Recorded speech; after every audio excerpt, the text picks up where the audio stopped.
ដើម្បីបូជាដល់គុណរបស់ព្រះសម្មាសម្ពុទ្ធហើយការបូជានេះក៏ញាតិញោមបានខិតខំប្រឹងប្រែងបូជាមានទាំងអាមិសបូជាហើយនឹងបដិបត្តិបូជាបាទហ្នឹងអាមិសបូជាដូចយើងបានរៀបចំបូជាដោយផ្កាកម្រងគ្រឿងប្រអប់អីផ្សេងៗហ្នឹងក៏ជាអាមិសបូជាបាទហ្នឹងហើយចំណែកបដិបត្តិបូជាហ្នឹងញាតិញោមបដិបត្តិធម៌ណាញាតិញោមណាទានហ្នឹងគឺជាបដិបត្តិបូជាហើយសម្រាប់ញាតិញោមជាពុទ្ធបរិស័ទប្រុសស្រីប៉ុន្តែព្រះសម្មាសម្ពុទ្ធព្រះអង្គចង់ឲ្យយើងទាំងអស់គ្នាមានការបូជាមិនថាបាសកបាសិកាខុសង្ឃឬក៏សាមណេរទេគឺឲ្យមានការបូជាចំពោះព្រះសម្មាសម្ពុទ្ធហ្នឹងក្រៃលែងជាងនឹងទៅទៀតចឹងណាបងញាតិញោមហ្នឹងហើយដូចជានៅក្នុងមហាបរិនិព្វានសូត្រអញ្ចឹងក្នុងការដែលព្រះអង្គចិត្តបរិនិព្វានក្នុងការនោះពួកមនុស្សពួកទេវតាទាំងឡាយបានធ្វើនៅការបូជាចំពោះព្រះសម្មាសម្ពុទ្ធយ៉ាងក្រៃលែងទៅប៉ុន្តែព្រះសម្មាសម្ពុទ្ធក៏បានត្រាស់ជាមួយព្រះអនន្តថាមរៈអនន្តពួកមនុស្សទេវតានឹងបូជាតថាគតមានសភាពបែបហ្នឹងមិនតាន់ឈ្មោះថាជាការគោរពបូជាដោយការបូជាដ៏ឧត្តមណាញាតិញោមហ្នឹងបងមិនមែនត្រាស់ហាមឃាត់កុំឲ្យយើងបូជាទេហ្នឹងប៉ុន្តែគ្រាន់ថាការបូជាហ្នឹងមិនមែនជាការបូជាដ៏ឧត្តមណានៅក្នុងព្រះអត្ថកថាលើកមកបញ្ជាក់ប្រាប់ថាក្នុងការដែលយើងទាំងអស់គ្នាមានចិត្តជ្រះថ្លាចំពោះគុណរបស់ព្រះសម្មាសម្ពុទ្ធធ្វើនៅការបូជាចំពោះព្រះសម្មាសម្ពុទ្ធនឹងសំបីត្រឹមតែផ្កាម៉ូតូក៏ដោយអញ្ចឹងបងញាតិញោមបានបុណ្យកុសលច្រើនណាស់សំបីញាណរបស់ព្រះសម្មាសម្ពុទ្ធនឹងក៏មិនអាចកំណត់ថាបានផលប៉ុណ្ណេះប៉ុណ្ណោះដែរហ្នឹងអញ្ចឹងទៅព្រះតកថាលើកជាបញ្ហាសួរថាចុះហេតុអីបើសិនជាអញ្ចឹងព្រះអង្គពោលណាពោលដាស់តឿនដូចតែចង់ហាមឃាត់ថាការបូជាប៉ុណ្ណឹងវាមិនជាការបូជាដ៏ក្រៃលែងណាញាតិញោមហ្នឹងបានព្រះតកថាលោកថាដែលព្រះសម្មាសម្ពុទ្ធព្រះអង្គទ្រង់ត្រាស់អញ្ចឹងដើម្បីជាការអនុគ្រោះពីរយ៉ាងហ្នឹងអនុគ្រោះទី1គឺអនុគ្រោះដល់ពុទ្ធបរិស័ទទូទៅទាំងអស់មិនថាកុហកមិនថាបព្វជិតទេអនុគ្រោះទី2គឺជាការអនុគ្រោះដល់ពុទ្ធសាសនាដើម្បីឲ្យតាំងនៅអស់កាលយូរហ្នឹងហេតុអីព្រោះបើសិនជាព្រះអង្គពោលសរសើរតែរឿងការបូជាផ្កាកម្រងគ្រឿងក្រអូបតែម្យ៉ាងអញ្ចឹងក្នុងអត្ថកថាលោកប្រាប់ថាក្នុងការអនាគតកាលហ្នឹងអ្នកបួសនៅក្នុងពុទ្ធសាសនាហ្នឹងបួសហើយមិនសូវជាយកចិត្តទុកដាក់បដិបត្តិនៅក្នុងសិលសមាធិបញ្ញាអីទេណាបួសហើយប្របែបប្រវល់តែបាសកបាសិកាពុទ្ធបរិស័ទហ្នឹងឲ្យធ្វើនៅសក្ការៈបូជាអាមិសបូជាតែម្យ៉ាងហើយដល់ពេលអញ្ចឹងគាត់អត់បានបដិបត្តិអប់រំនៅក្នុងសិលនៅក្នុងសមាធិនៅក្នុងវិបស្សនាអញ្ចឹងខាតប្រយោជន៍គាត់មួយគឺអត់អាចដើម្បីសម្រេចលោកត្រធម៌អញ្ចឹងណាបងព្រោះគាត់និយមចូលចិត្តធ្វើត្រឹមតែរឿងទានហ្នឹងហើយវិខុសង្ឃបួសហើយក៏ប្របែបប្រវល់ពុទ្ធបរិស័ទឲ្យធ្វើត្រឹមតែទានប៉ុណ្ណឹងហ្នឹង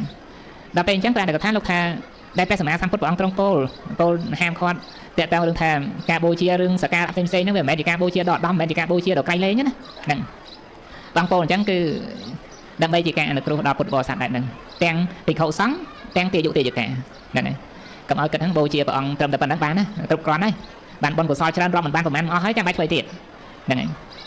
អញ្ចឹងទៅបានព្រះសម្មាសម្ពុទ្ធព្រះអង្គត្រាស់អញ្ចឹងហើយបានព្រះអង្គត្រាស់អំពីរឿងបដិបត្តិបូជាជាការបូជាដ៏ក្រៃលែងជាងអាមិសបូជាហ្នឹងហ្នឹងហើយព្រោះការបដិបត្តិបូជានេះជាប្រយោជន៍ពីរយ៉ាងប្រយោជន៍មួយនាំឲ្យយើងបានសម្រេចធម៌រួចផុតចាកទុក្ខប្រយោជន៍មួយទៀតនាំឲ្យពុទ្ធសាសនាតាំងនៅអស់កាលយូរបានអញ្ចឹងណាបងញាតិញោមពុទ្ធសាសនាតាំងនៅអស់កាលយូរដោយសារពុទ្ធបរិស័ទទាំងអស់នាំគ្នាបដិបត្តិធម៌ហ្នឹងហើយបដិបត្តិធម៌នាំគ្នាធ្វើទាននាំគ្នារក្សាសិលនាំគ្នាចម្រើនសមាធិនាំគ្នាចម្រើនវិបស្សនាទៅបដិបត្តិអញ្ចឹងហើយបើសិនថាពុទ្ធបរិស័ទទាំងកុហកទាំងបព្វជិតនាំគ្នាធ្វើនៅការបូជាត្រឹមតែកុសលថ្នាក់ទានទេពុទ្ធសាសនាមិនអាចតាំងនៅបានទេហ្នឹងលោកលើកមកថាដល់ទៅសំបីថាការកសាងបច្ចេកដីដូចជាលោហៈប្រសានចេតិយដូចជាសវណ្ណនិលកចេតិយដែលយើងទៅប្រទេសស្រីលង្កាណាបងញ៉ឹងទោះបីយើងចំណាយធនធានទ្រព្យសម្បត្តិអស់ច្រើនកសាងបច្ចេកដីដូចជាសវណ្ណនិលកចេតិយនឹងក៏ដោយក៏មិនអាចដើម្បីញ៉ាំងប្រសាសនាឲ្យតាំងនៅអស់កាលយូរដែរកាលណាបើសិនជាពុទ្ធបរិស័ទទាំងអស់គ្នាមិនបានប្រតិបត្តិធម៌ហ្នឹងហើយអញ្ចឹងនៅក្នុងចំណុចនេះលើកមកគ្រាន់តែចង់បញ្ជាក់ថាព្រះសម្មាសម្ពុទ្ធព្រះអង្គមិនឲ្យយើងល្មមប្រមាណត្រឹមកុសលថ្នាក់ទានអញ្ចឹងណាយល់ហ្នឹងហើយព្រះអង្គមិនចង់ឲ្យយើងគិតតែដល់គ្នាធ្វើតែទានតែម្យ៉ាងប៉ុន្តែមិនមែនហាមឃាត់រឿងធ្វើទានទេណាយល់កុំស្ត្រាត់ច្រឡំហ្នឹងហើយតែញ៉ាំវត្តធ្វើទាននេះមិនហ្នឹងលោកអត់ចង្ហាន់ឆាន់លោកអត់ចង្ហាន់ឆាន់បរិបត្តិអប់រំនៅក្នុងសិលក្នុងសមាធិក្នុងវិបស្សនាកើតទេអត់ទេហ្នឹងហើយអញ្ចឹងហើយបានជានៅក្នុងអត្ថកថាមហាបរិនិព្វានសូត្រលោកសម្ដែងថាទេយុតិយកាអ្នកធ្វើទានក៏ឈ្មោះថាជាការបដិបត្តិបូជាអញ្ចឹងណាបងព្រោះហ្នឹងជាកិច្ចជាទូនាទីរបស់ញាតិញោមជាពុទ្ធបរិស័ទប្រុសស្រីទាំងអស់គ្នាប៉ុន្តែនៅក្នុងទីនេះគ្រាន់តែចង់បញ្ជាក់ថាកុំឲ្យយើងល្មមប្រមាណកុសលធម៌ត្រឹមតែធ្វើទានតែប៉ុណ្ណឹង បើសិនតែយើងធ្វើទានតែប៉ុណ្្នឹងហើយអ្នកបួសនៅក្នុងពុទ្ធសាសនាបួសហើយបបែបបួលពុទ្ធបរិស័ទនាំគ្នាត្រឹមតែកុសលថ្នាក់ទានប៉ុណ្្នឹងទេណែបបែបបួលទៅធ្វើទានទៅកសាងនេះកសាងនោះទៅប៉ុណ្្នឹងទៅអត់បបែបបួលនៅក្នុងការបដិបត្តិធម៌បន្តទៅទៀតទេញ៉ឹងអាហ្នឹងมันអាចញ៉ាំងសាសនាឲ្យតាំងនៅឱកាសយូរទេអញ្ចឹងណាដោយសម័យបច្ចុប្បន្នអីចឹងទៅមិនជាទូទៅអីយ៉ាងម៉េចក៏មានខ្លះដែរអ្នកបួសខ្លះបួសហើយហ្នឹងបបែបបួលញាតិញោមជាពុទ្ធបរិស័ទរឿងតែការធ្វើទានហ្នឹងឯងអញ្ចឹងណាបងហ្នឹងហើយកសាងនេះកសាងនោះទៅមិនចេះចំហ្នឹ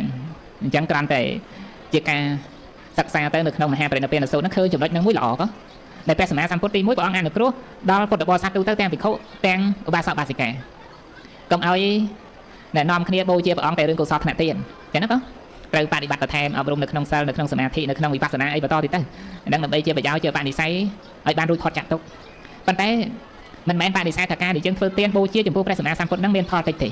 ញ្ចឹងណាបងផលច្រើនជាអនេកអនន្តណាសំបីញាណរបស់ព្រះសម្មាសម្ពុទ្ធក៏កំណត់អត់បានបុណ្យកុសលច្រើនហ្នឹងប៉ុន្តែកាលណាបើសិនជាយើងបានបូជាព្រះសម្មាសម្ពុទ្ធដោយការប្រតិបត្តិហ្នឹងគឺល្អកៃលែងណាបងល្អកៃលែងណាដូចថាអ្នកបួសអីចឹងទៅបានបួសនៅក្នុងពុទ្ធសាសនាហើយក៏មានការបដិបត្តិល្អទៅនៅក្នុងសិលនិងនៅក្នុងសមាធិនៅក្នុងវិបស្សនាអីទៅអាហ្នឹងក៏ជាហេតុជាបច្ច័យមួយជួយដល់ខ្លួនឯងផ្ទាល់ផងជួយដល់សាសនាឲ្យតាំងនៅឱកាសយូរផងដែរហ្នឹងហើយញាតិញោមជាពុទ្ធបរិស័ទប្រុសស្រីក៏ដូចគ្នាហ្នឹងធ្វើទានហើយគឺព្យាយាមរក្សាសិលទៀតទៅហើយព្យាយាមវឹកហាត់អប់រំចម្រើនសមាធិចម្រើនវិបស្សនាបន្តទៀតទៅអាហ្នឹងគឺថាជួយខ្លួនឯងផងជួយដល់សាសនាឲ្យតាំងនៅឱកាសយូរផងដែរហ្នឹងនឹងព្រះសម្មាសម្ពុទ្ធព្រះអង្គទៅសើកិច្ចប្រតិបត្តិបែបនេះគឺជាការបូជាព្រះអង្គដោយការបូជាដ៏ឧត្តមក្រៃលែងបរមាយៈបូជាយៈអញ្ចឹងណាបងញ៉ឹមហ្នឹងអញ្ចឹងបើសិនថាយើងបានបដិបត្តិដល់ល្អដល់ប្រពៃអញ្ចឹងទៅហ្នឹងគឺជាហេតុជាបច្ច័យនាំឲ្យយើងបានរួចផុតចាក់ទុក្ខផងដែរព្រោះការដែលយើងធ្វើដំណើរទៅព្រះនិព្វានមិនអាចធ្វើដំណើរទៅបានត្រឹមតែកុសលថ្នាក់ទានទេហ្នឹងព្រោះមានច្រើនណានិយាយទូទៅញាតិញោមចូលចិត្តធ្វើទានណាធ្វើទានប្រាថ្នាទៅនិព្វានហ្នឹងហើយញាតិញោមខ្លះក៏គាត់មានសិលដែរប៉ុន្តែឥឡូវយើងគិតមើលគិតថាបើសិនជាយើងមានតែទានបារមីសីលបារមីតែប៉ុណ្្នឹងទេខ្វះបញ្ញាបារមីសូថាអាចបានប្រាស់ដឹងធម៌បានសម្រេចទៅដល់ព្រះនិព្វានទេអត់ទេយើងប្រាថ្នាមិនមែនថាអត់ប្រាថ្នាទេប្រាថ្នាចង់ទៅព្រះនិព្វានប៉ុន្តែដល់ពេលយើងព្យាយាមត្រឹមតែធ្វើតែទានត្រឹមតែរក្សាសិលអត់ព្យាយាមបន្តទៅដល់សមាធិទៅដល់វិបស្សនាអាហ្នឹងនៅតែអត់ដល់និព្វានហ្នឹងហើយអាហ្នឹងស្តៀងគ្នាថាយើងប្រាថ្នាចេញពីភ្នំពេញនេះទៅសៀមរាបអញ្ចឹងណាយើងប្រាថ្នាចង់ទៅប៉ុន្តែយើងដើរយ៉ាងម៉េចណាដើរបន្តិចទៅឈប់បាត់ទៅអត់បន្តព្យាយាមទៅមុខទៀតណាហ្នឹងហើយយើងប្រាថ្នាចង់ទៅដល់សៀមរាបហើយប៉ុន្តែបើសិនយើងដើរត្រឹមខេត្តណាយើងចេញពីភ្នំពេញទៅឆ្លងកាត់អីខ្លះណាកំពង់ឆ្នាំងណាឥឡូវឧទាហរណ៍យើងព្យាយាមដើរត្រឹមកំពង់ឆ្នាំងយើងឈប់ទៅអត់បន្តទៅមុខទៀតប៉ុន្តែទិសដៅយើងចង់ទៅដល់ខេត្តសៀមរាបសួរថាដល់ទេចឹងអត់ដល់ទេយ៉ាងណាមិញបើសិនជាញាតិញោមប្រាថ្នាទៅព្រះនិព្វានហើយយើងធ្វើត្រឹមតែកុសលថ្នាក់ទានត្រឹមតែកុសលថ្នាក់សិលតែប៉ុណ្្នឹងក៏អត់អាចសម្រេចទៅដល់ព្រះនិព្វានដែរហ្នឹងហើយចឹងហើយបានជាឧបនិស្ស័យនៅក្នុងការសន្សំដើម្បីបានសម្រេចធម៌ទៅព្រះនិព្វានគឺសន្សំបារមីឲ្យបានគ្រប់ហ្នឹងយល់ទេនៅបារមីទាំងទានបារមីសីលបារមីអីហ្នឹងឲ្យគ្រប់ទៅហើយជាពិសេសគឺបញ្ញាហ្នឹងតែម្ដងចឹងណាហ្នឹងហើយបញ្ញាបារមីដែលមានការយល់ដឹងនៅក្នុងធម៌ដែលជាបរមត្ថធម៌ហ្នឹងអាហ្នឹងគឺចាំបាច់ត្រូវតែសិក្សាត្រូវតែរៀនសូត្រដើម្បីឲ្យបានយល់ដឹងព្រោះការដែលបុគ្គលបានសម្រេចធម៌រួចផុតចាកទុកបានគឺត្រូវតែមានបញ្ញាយល់ដឹងនៅសច្ចធម៌ណាយល់ហ្នឹងហើយលះបង់នៅការប្រកាន់អត្តាទូខ្លួនយើងនេះបានអាហ្នឹងទៅរួចផុតចាក់ទុកបានហើយញាតិញោមស្ដាប់ប្រវត្តិរឿងរ៉ាវជាច្រើនណាឃើញសម័យពុទ្ធកាលអីអ្នកខ្លះធ្វើទានហើយស្ដាប់ពធបានសម្រេចធម៌មិនចឹងណាញាតិញោមហ្នឹងហើយយើងមើលទៅហាក់ដូចថាងាយចឹងណាញាតិញោមហ្នឹងប៉ុន្តែយើងត្រូវដឹងថាបុគ្គលដែលបានសម្រេចធម៌ហ្នឹងគេសន្សំបារមីអស់ការយូរហើយ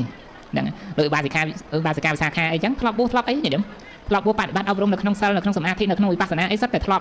កំណត់ដឹងរូបធម៌នាមធម៌អីសពគ្រប់បែបយ៉ាងទាំងអស់ឧបនិស្ស័យសន្សំមកច្រើនហើយធ្លាប់បួសនៅក្នុងពុទ្ធសាសនាអីចឹងទៅហ្នឹងមានឧបនិស្ស័យចឹងទៅការស្ដាប់ពធហើយបានសម្រេចធម៌ហ្នឹងឯងដោយសារយល់ដឹងធម៌ណាយល់ដឹងធម៌តាមថាឃើញនៅសច្ចធម៌តាមសេចក្តីពិតលះបង់នៅការប្រកាន់អត្តាទូខ្លួនណាបងលះបង់នៅការប្រកាន់ហ្នឹងឯងហើយបើសិនតែយើងអត់លះបង់នៅការប្រកាន់ថាជាអត្តាថាជាទូខ្លួនយើងទេទៅទាំងសក្កាយទិដ្ឋិទៅដល់ទៅពេលនេះអត់ទេអត់ដល់ទេណាយល់ហ្នឹងហើយអញ្ចឹងគឺថាតើតែយើងសិក្សាឲ្យបានឃើញច្បាស់អត្ថភាពរូបរាងកាយរបស់យើងទាំងមូលហ្នឹងមានត្រឹមតែជារូបធម៌ហើយនិងនាមធម៌តែប៉ុណ្ណោះអត់មានសត្វអត់មានបុគ្គលអត់មានទូខ្លួនយើងទេអញ្ចឹងណាបងអានោះធัวទៅនៅពេលតតែលះការប្រកាន់មិនលះខ្លួនឯងទេណាញ៉ឹមលះការប្រកាន់ថាមានជាសត្វជាបុគ្គលជាខ្លួនឯងហើយវឹកហាត់អប់រំចម្រើនបញ្ញាឲ្យឃើញច្បាស់នៅបញ្ចខណ្ឌគឺខ្លួនឯងនេះណាបងតាមសេចក្តីពិតហ្នឹង